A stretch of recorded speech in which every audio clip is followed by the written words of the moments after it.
आप देख रहे हैं जनभावना टाइम्स और मैं हूं आपके साथ पारिजात। आपकी सांस पर आपकी ज़िंदगी की आस छिपी है। जब आपकी सांसें थम जाती हैं तो सब कुछ धरा का धरा रह जाता है। जब हम स्वस्थ होते हैं तो हम अपने सांस लेने को गंभीरता से नहीं लेते हैं। जब आपका सांस लेने का तरीका बदल जाता है और आप अधिक सांस लेना शुरू कर देते हैं तो आप सांस की तकलीफ़, दिल की तेज़ धड़कन को अनुभव कर सकते हैं। ऐसी स्थिति में आप बेहोश भी हो सकते हैं। अगर आप ज़्यादा तेज़ी से सांस लेते हैं और हमेशा आपके साथ ऐसा ही होता है तो आपको अपने ऊपर ध्यान देने की आवश्यकता है, क्योंकि जब कोई अलग तरह से सांस लेता है तो उसे हाइपर वेंटिलेशन यानी ओवर ब्रीदिंग कहा जाता है।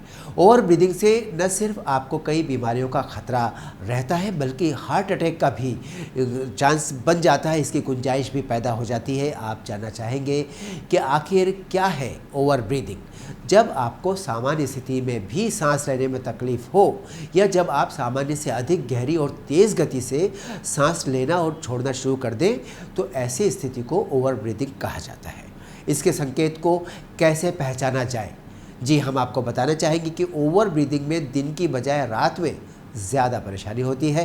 इसके संकेतों में मुंह से सांस लेना, खर्राटे लेना, जम्हाई लेना, मुंह सूखना जैसे संकेत शामिल हैं। आपको अगर बिना किसी बीमारी या मेडिकल कंडीशन के ये सभी समस्याएं सामने आ रही हैं तो आपको इसे इग्नोर नहीं करना चाहिए। इसको ऐसे भी आप समझ सकते हैं कि हम ऑक्सीजन लेते हैं और कार्बन डाइऑक्साइड छोड़ते हैं, लेकिन जब हम वही सांस नेचुरल रूप में नहीं लेते हैं तो उल्टा हो जाता है। हमारे शरीर में कार्बन डाइऑक्साइड का स्तर बढ़ जाता है जो कि ऑक्सीजन का होना चाहिए और इस कारण रक्त का पीएच वैल्यू कम हो जाता है। ऑक्सीजन हमारी सांस को नियंत्रित करती है। हालांकि इस पूरी प्रक्रिया में CO2 यानी कार्बन डाइऑक्साइड की महत्वपूर्ण भूमिका होती है। शरीर में जब CO2 का स्तर बढ़ जाता है तो आपको जल्दी जल्दी सांस लेने की ज़रूरत पैदा हो जाती है। मुंह से सांस लेने से कार्बन डाइऑक्साइड के प्रति आपकी सेंसिटिविटी बढ़ सकती है। इससे आप तेज़ी से सांस ले सकते हैं। यही वजह है कि हेल्थ एक्सपर्ट कहते हैं कि हमेशा नाक से सांस लीजिए। वे यही सलाह देते हैं। अब ये भी जान लीजिए कि नाक से ही सांस लेना क्यों ज़रूरी है, क्योंकि नाक से सांस लेने से आपके फेफड़ों की कार्यक्षमता में सुधार होता है। साथ ही ये कार्बन डाइऑक्साइड और ऑक्सीजन के स्तर को बनाए रखने के लिए भी ज़रूरी है। सोते समय अपनी नाक से सांस लेने से भी आपको अच्छी नींद आती है और आपका शरीर नियंत्रण में रहता है। मुंह से सांस लेना हानिकारक माना जाता है क्योंकि सामान्य श्वसन की दर 12 से 16 श्वास प्रति मिनट के बीच की होती है, लेकिन जो लोग अपने मुंह से सांस लेते हैं उनकी श्वसन दर बहुत अधिक हो जाती है।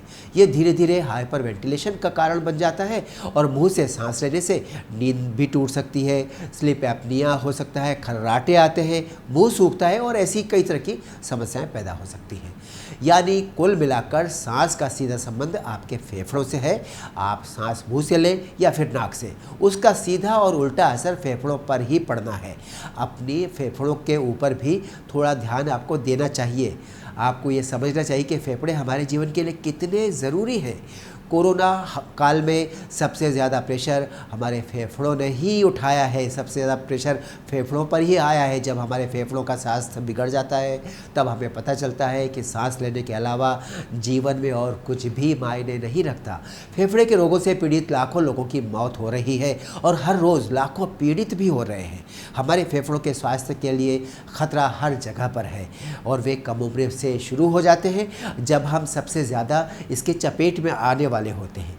लेकिन समय रहते अगर हमने इसका उपचार करा लिया तो हम सुरक्षित मान सकते हैं अपने आप को। अपनी सक्रियता दिखाकर हम खुद को और साथ ही कई लोगों को बचा सकते हैं। श्वसन रोग एक बहुत बड़ी समस्या बनता जा रहा है। इसका कारण प्रदूषण भी है। अनुमान है कि दुनिया भर में 235 मिलियन लोग अस्थमा से पीड़ित हैं। 200 मिलियन से अधिक लोगों को COPD है। इसकी कई कारण हैं। प्रदूषण, स्मोकिंग इसमें सबसे ज़्यादा अहम रोल निभाते हैं। भारत में परिस्थिति उतनी चिंताजनक है।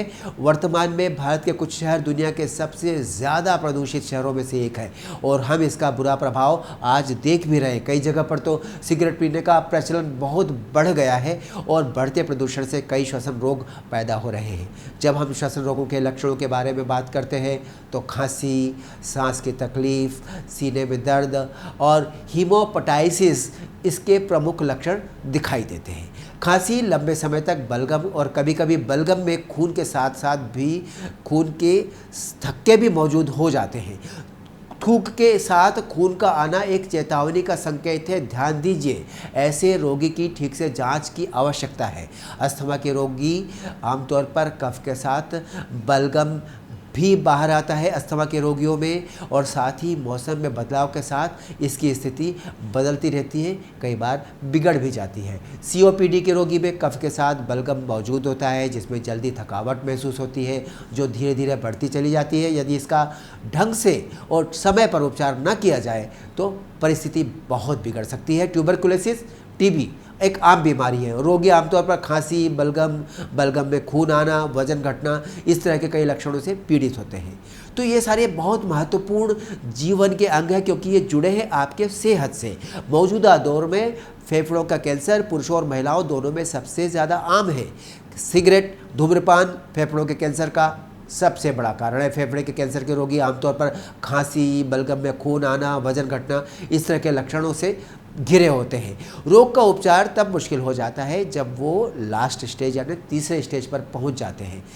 इसीलिए ऐसे रोगियों को समय समय पर छाती के एक्सरे निकालने चाहिए, CT स्कैन कराना चाहिए, ब्रोंकोस्कोपी कराना चाहिए।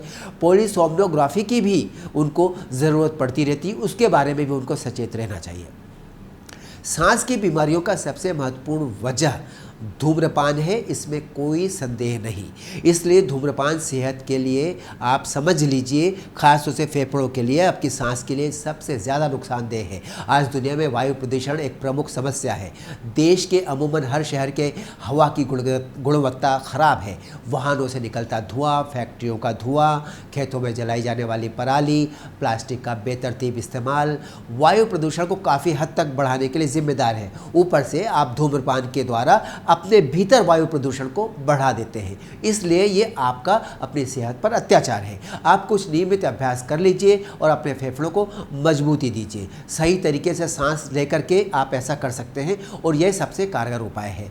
सांस को रोकना, सांस पर नियंत्रण करना। सांस रोककर रखने का अभ्यास एक ऐसी तकनीक है जो मरीज़ की ऑक्सीजन की ज़रूरत को कम कर सकती है।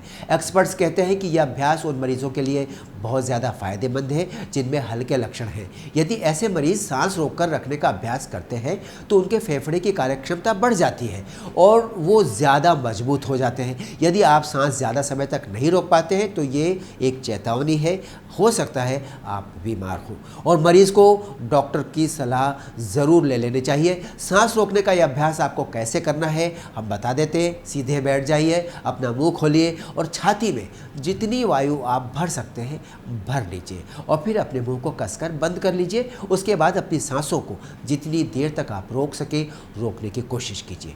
अब आप देखिए कि आपने कितने समय तक अपनी सांसों को रोक कर रखा है। 25 सेकेंड्स और उससे अधिक समय तक सांसों को रोक कर रखने वाले व्यक्ति को सुरक्षित मानना चाहिए, स्वस्थ मानना चाहिए। मरीज़ 1 घंटे में एक बार अगर ये अभ्यास करे और धीरे धीरे प्रयास करके अधिक समय तक सांस रोकने की अपनी क्षमता को बढ़ाए तो वो अपने स्वास्थ्य के सुधार के प्रति सजग हो जाएगा और उसका स्वास्थ्य अधिक बेहतर स्थिति में आएगा, इसमें कोई संदेह नहीं। यानी कि जब अपने सांसों पर आपका नियंत्रण हो जाए तो समझ लीजिए कि आपने दुनिया जीत ली है। बहुत महत्वपूर्ण बात है। सांसें थम जाती है तो थम जाती है ज़िंदगी और तब समझ लीजिए कि कितनी ज़रूरी है आपकी हर सांस आपके लिए। फिर मिलते हैं ज़िंदगी से जुड़ी इस तरह की बातें लेकर। देखते रहिए जनभावना टाइम्स। नमस्कार।